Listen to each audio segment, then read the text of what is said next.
সবাই কেমন আছেন? আশা করি সবাই ভালো আছেন আর আমিও খুব ভালো আছি। কাল রাতে একটা বড় মাছ আনা হয়েছে, তো সেটা আর আপনাদের সাথে শেয়ার করা হয়নি। তো এতই বড় ডিপ ফ্রিজে ধরছিল না, আর যেহেতু অনেক রাত করেই আনা হয়েছে তাই ওই সময় কাটতে বসলে অত বড় মাছ আমার প্রায় 12:30 বেজেই যেত। দাঁড়ান, মাছটাকে একবার দেখাই। এই হলো মাছটা, দেখতে এমন লাগছে কিন্তু 3 কিলোরও বেশি ওজন। তাই আর বসিনি, বাবু কোনো রকমভাবে মাছটা 3 ভাগ করে ডিপ ফ্রিজে 2 টুকরো আর মাথার টুকরোটা নর্মাল একটা জায়গায় রেখে দিয়েছে, মানে ফ্রিজের মধ্যেই। তো এখন ওগুলোকে আমি বাইরে করে রাখলাম। সকালবেলায় আমি বাসি কাপড় ছেড়েই নিয়েছি, তো ওটাকে বের করে রাখলাম। একটু পরে মাছটা থেকে বরফ গলে গেলেই ওটাকে কাটবো। আর এদিকে দেখুন, সকাল থেকেই ঝমঝমিয়ে বৃষ্টি শুরু হয়ে গেছে।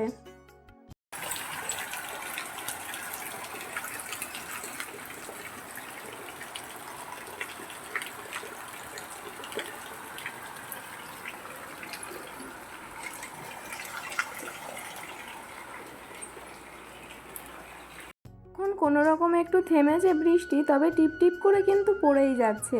ভাবছি চুলটা আঁচড়ে মাছটা কেটে নেব, রান্নাও তো করতে হবে। এই তো নিয়ে বসে পড়েছি, এখন মাছটা কাটবো। তবে দেখুন কত বড় মাছ, এর 3 টুকরো হয়েছে। এক টুকরো এই যে, আরও লেজের দিকে এক টুকরো আছে, আর মাথার একটা।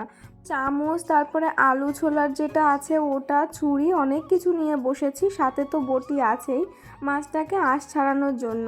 দেখি কতক্ষণে সক্ষম হই, তবে মনে হচ্ছে আঁশটা খুব সহজেই সরে যাবে। তবে চিন্তা হলো মাছের পিসগুলো কিভাবে কাটবো।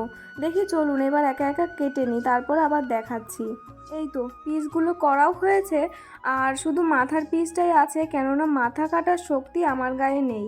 এই পিস এখন রান্না করব আমাদের 3 জনের জন্য। আর যতগুলো আছে এই যে দেখতে পাচ্ছেন, এই সবগুলো কিন্তু টিফিন বক্সে ভরে এক একটা পার্ট করে ফ্রিজে রেখে দেব। তেলও গরম হয়ে গেছে, এবার নুন হলুদ ভালো করে মাছটাতে মাখিয়ে কড়াইতে ছেড়ে দিই। আমি ননস্টিকের কড়াইতে মাছটা ভেজে নিচ্ছি, তাহলে তেলও কম লাগবে। আর মাছটা যেহেতু অনেকটাই বড় ছিল, মনে হয় মাছটা থেকে তেল বেরোবেও। দেখুন দেখি এক একটা পিস কত কত বড় হয়েছে। এই তো মাছগুলো এখন ছেড়ে ভেজে নেব। আপনাদেরকে দেখাচ্ছি কতগুলো মাছ আরও রয়ে গেছে। তার আগে আমি এই মাছটা দিয়ে একটু উল্টে পাল্টে দিই, তারপরে মাছগুলো কিন্তু এক একটা টিফিন বক্সে ভরবো। তবে টিফিন বক্স না বেশি নেই এইখানে, দেখি কতটা কি ভরতে পারি, তারপর দেখাচ্ছি। এই তো মাছটা ওদিকে ভাজা হচ্ছে, আর এইদিকে আমি কিন্তু তাড়াহুড়ো করে ভরে নিচ্ছি।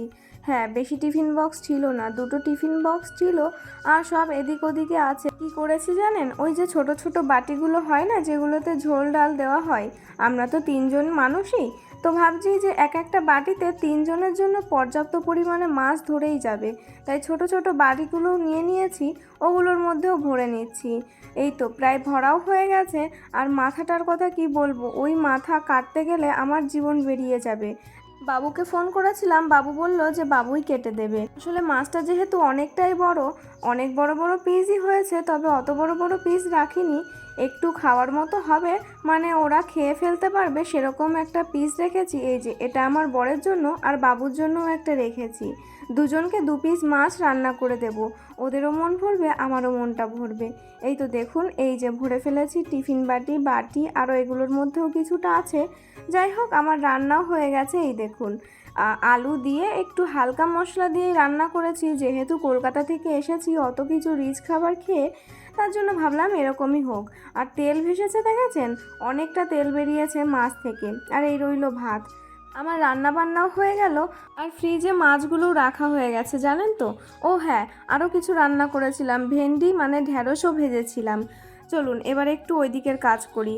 কলা আনা হয়েছিল, একটা কলা খেতে খেতে আমার একটু বাকি কাজগুলোও করে ফেলি। সকালবেলায় না জামা কাপড়গুলো ধুয়ে দিয়েছিলাম, দুপুরের রান্নাটা হয়ে গেল, এখন আমি রান্না করতে যাব। আপনারা হয়তো ভাবতে পারেন যে দুপুরের রান্না হয়ে গেল, এখনও স্নান করেনি। এখন বাজে ওই 11:30টার একটু বেশি। আসলে বলতেই পারেন আজকে একটু দেরি হয়ে গেছে। আমি অন্যদিন 10টার মধ্যে রান্না করে খাওয়া দাওয়া করে স্নান করে পুজো দেওয়া হয়ে যায়, তারপর দুপুরের রান্নাটা করি। তবে আজকে না ওই মাছটা কাটতে গিয়ে অনেকটাই টাইম নষ্ট হয়ে গেছে। সকালবেলায় আলু সিদ্ধ ভাত করেছিলাম, খাওয়া দাওয়ার পরে কাটাকাটি করে দুপুরের জন্য ওই মাছটা রান্না করলাম। তার মধ্যেই আমি জামা কাপড়গুলো ধুয়ে মেলে দিয়েছিলাম, ওগুলো শুকোতে শুকোতেই রান্না হয়ে গেছে। ওগুলো তুলে রেখেই আমি এই যে স্নান করেও পুজো দিয়েও নিয়েছি। এখন আমি আলমারি খুলে একটা শাড়ি বের করছি। আসলে কিছু ট্রেন্ডিং ভিডিও দেখছি আমি, মানে একটা ট্রেন্ডিং চলছে, তো সেটাই আমি করব। তাই ভাবলাম নতুন কিছু শাড়ি এনেছি, সেটার মধ্যে থেকেই একটা বের করে পরে সেই ভিডিওটা করব। আপনারা হয়তো আগ্রহ যে কী ভিডিও করব, তবে দাঁড়ান আমি একটু পরেই দেখাচ্ছি, আগে শাড়িটা দেখে নিন। এই শাড়িটা না আমার বেশ পছন্দ হয়েছে। এবার রাজস্থানে আসার সময় মামনি দুটো শাড়ি বের করে দিয়েছে। আসলে আমাদের তোলা ছিল অনেক ছাপা শাড়ি, ঠাকুমার কাজের সময় পেয়েছিলাম। অনেক শাড়ি অনেককে দেওয়াও হয়েছে, তবে কিছু শাড়ি থেকেই গেছে। তো আগের বার কিছুটা শাড়ি আনা হয়েছিল 2-3টে, এবার মামনি এই দুটো শাড়ি বের করে দিয়েছে। এটাকে কি শাড়ি বেশ বলে, মানে এই ছাপাটাকে আমার না এখন নামটা মনে পড়ছে না, তবে শাড়িটা না বেশ ভালো, প্রায় লাল খয়েরির মধ্যে আর সাদার মধ্যে দিয়ে এই শাড়ির প্রিন্টটা আমার তো বেশ ভালো লাগছে। দাঁড়ান একটু মাথায় দিয়ে দেখাই। আমি অবশ্য নতুন বউ হলেও তবুও আমি কখনোই মাথায় ঘোমটা দিইনি। শখের বশে যদি ছবি তুলতে গিয়ে একটু মাথায় ঘোমটা দিই তো সেটাই, তো তাই একটু দিয়ে দেখলাম অনেক দিন পর যে এখনও কি নতুন বউ লাগছে নাকি বুড়ি বুড়ি লাগছে। দেখলাম না, মোটামুটিই লাগছে। অল বডি এই সাদা সাদা প্রিন্ট করা। দাঁড়ান এবার একটু আঁচলটা দেখে নিই। এই তো আঁচলটা ঠিক এই রকম, আঁচলটার মধ্যে না এরকম বর্ডার মতো দেওয়া আছে আর একটু একা বেঁকা ডিজাইন। আর যেগুলোই অল প্রিন্ট করা আছে অল বডিতে, ওগুলোই আঁচলে একটু ছোট ছোট প্রিন্টে করা, তবে বেশ ভালোই লাগছে। তবে পরার পর আপনাদের অবশ্যই দেখাবো যে আমাকে কেমন লাগছে। আর এই ব্লাউজটাকে তো আপনারা অনেকেই চিনে গেছেন। এই ব্লাউজটা আমার পছন্দের মধ্যে বলতে পারেন একটা ব্লাউজ। অনেক ব্লাউজই আছে পছন্দের, তার মধ্যে এটাই একটা। তো এই ব্লাউজটার পেছনে একটা বাটারফ্লাই টাইপের একটা জিনিস করা আছে, আর পেছনে হুক দেওয়া বোট গলা। তো আমার পরলে না বেশ ভালো লাগে, মানে আরামদায়ক লাগে, যেহেতু সুতির ব্লাউজ তাই। এই ব্লাউজটার মতো আরও অনেকগুলো ব্লাউজই আছে পছন্দের, সেটা না হয় পরেই বলবো, যখন যেটা পরবো তখন সেটা বলবো। দাঁড়ান চুলটা আগে খুলে নিই। চুলটা ওই যে বললাম না শ্যাম্পু করেছি, এখনও ভিজে রয়েছে চুলটা। আসলে মাছ টাছ কেটেছি তো কেমন গন্ধ গন্ধ লাগছিল, তাই চুলের শ্যাম্পুটাও করে নিলাম যাতে কোনো রকম গন্ধ না আসে। আর মাছটা যে কেমন লাগছে, আমার কেমনই যেন একটা লাগছে। তো এই যে মেনলি আমি এই বোতলটা দিয়েই ওই ভিডিওটা করব। তো আপনারা তো অনেকেই দেখেছেন বোতল ফুটো করে উপরের দিকে এরকম চাপ দিচ্ছে আর ঝর্ণার মতো জল পড়ছে। সবাই যে যার মতো ভিডিওটা করছে, কেউ নাচছে, কেউ গোল হয়ে ঘুরছে, কেউ কারোর হাজব্যান্ড বা বয়ফ্রেন্ডের হাত ধরে ঘুরছে, কেউ আবার কোলে তুলে নিচ্ছে। তো আমি জানি না আমার বরকে কতটা কি বোঝাতে পারবো বা মানে ইমপ্রেস করতে পারবো আমার সাথে ভিডিওটা করার জন্য, তবে একটু তো চেষ্টা করতেই হবে তাই না, কাপল ভিডিও করার জন্য।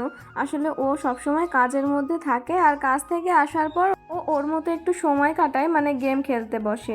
আমাকেও অনেকটা সময়ই দেয়, তবে এই ভিডিও করাটা ও সেভাবে পছন্দ করে না। তবে এখন দেখছি যখনই আমি বলি আমাকে একটু ভিডিও ধরে দাও, তো আমাকে ভিডিও ধরে দেয়। হ্যাঁ, তবে এটা নয় যে আমার বর ভিডিও একদমই পছন্দ করে না। ও কিন্তু আগে রিলস করতো, এমনকি আমার ইনস্টা আইডিতে এখনও অবধি ওর আগের করা রিলসগুলো আছে। তো যাই হোক, দেখুন আমি কিন্তু অনেকটাই ফুটো ফুটো করে ফেলেছি। কারণ লাস্ট পজিশনে আপনাদেরকে দেখাবো। এই বোতলটা সুই দিয়ে যেহেতু ফুটো করছি, বেশ একটু হাতে লাগছে আমার। তো মানে মুখটাও কেমন করে বেঁকাচ্ছি, দেখতে পাচ্ছেন হাতে লেগেছে খুব, বাবা গো। এই তো হয়ে গেছে আমার ফুটো করা। আর পুরোটা আমি লাইন লাইন করেই ফুটো করেছি, যাতে একটুখানি ভিডিওটাতে ভালো লাগে দেখতে। একটা শেপ বাই শেপ জলটা পড়লে বেশ ভালো লাগবে, সেই জন্য আমি নিজের থেকে আইডিয়া করেই একটা শেপ মতো আমি লম্বালম্বি লাইন করেই আমি ফুটোটা করেছি।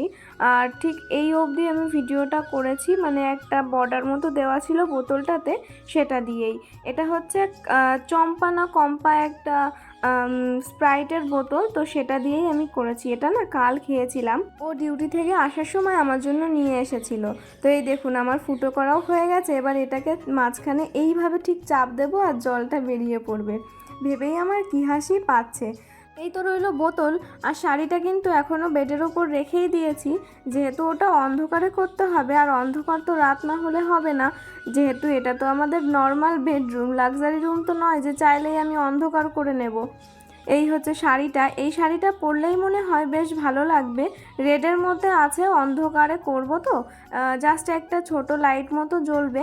আর সাদা সাদাও রয়েছে শাড়িটার মধ্যে, তাই ভাবলাম যে এটাই ঠিকঠাক হবে।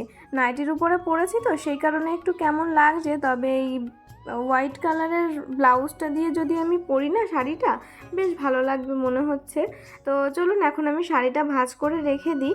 এটা না আমার হঠাৎ করেই মাথায় এসেছে, যে কারণে স্নান করে এসেছি, পুজো দেওয়ার পরপরই মাথায় এসেছে।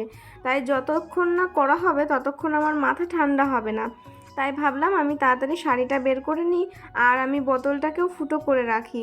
ও এলেই ওকে পটিয়ে পাটিয়ে তারপরে ভিডিওটা করতে হবে, কেননা ট্রেন্ডিং তো চলেই যাচ্ছে, কিছুদিন পর ওটার আর কোনো ভিউজ আসবে না। আর একটা ভিউজে যদি ভাইরাল হওয়া যায় তাহলে আর আমার স্বপ্ন কে আটকায়। এটা নিয়ে না আমি অনেক কষ্ট করি ভিডিওটা করার জন্য, কখনো কখনো কেউ মানে না, আবার কেউ মানলেও আমি ভিডিওটা করে পারি না। তো এই নিয়ে অনেক প্রবলেম, একা হাতে করি তো, বাড়ির সমস্ত কাজ করে ভিডিও করে এডিটিং করে পোস্ট খুবই ক্লান্ত হয়ে যায়। তবে আমি কিন্তু কখনোই হাল ছাড়ি না, ভাবি করেই যেতে হবে। তারপর দেখুন রাতে না আমি ওই বিকাল বিকাল টাইমে মাছটা দিয়ে ভাত খেয়েছিলাম। মাছটা দিয়ে ভাত খাওয়ার পরপরই না আমার কেমন একটা লাগছিল, মানে এক গ্রাস গালে দেওয়ার পর কেমন একটা ভিতর থেকেই খেতে ইচ্ছা করছিল না। তো আমি আর একবার খেয়েই না কেমন একটা বমি বমি আসে, আমি ভাতটা ফেলে দিই। তারপর থেকেই আমার বুকে যন্ত্রণা করে, সেখান থেকে মাথায় যন্ত্রণা করে। সন্ধ্যার পর কেমন মাথাটা মনে হচ্ছে আর একটুখানি দাঁড়িয়ে থাকলেই আমার মাথাটা ফেটে যাবে। ও আসার পরপরই আমি ওকে বলি, বলা মাত্রই ও ইনো দেয়, ইনো খেতে খেতেই বমি চলে আসে। তো তারপরেই এই অবস্থা, ও আমাকে মাথায় তেল মালিশ করে দিয়েছে, জল ঢেলেছে। যাই হোক এখন একটু ঠিক আছি। চলুন তবে দেখা হবে পরের ভিডিওতে, সবাই ভালো থাকবেন।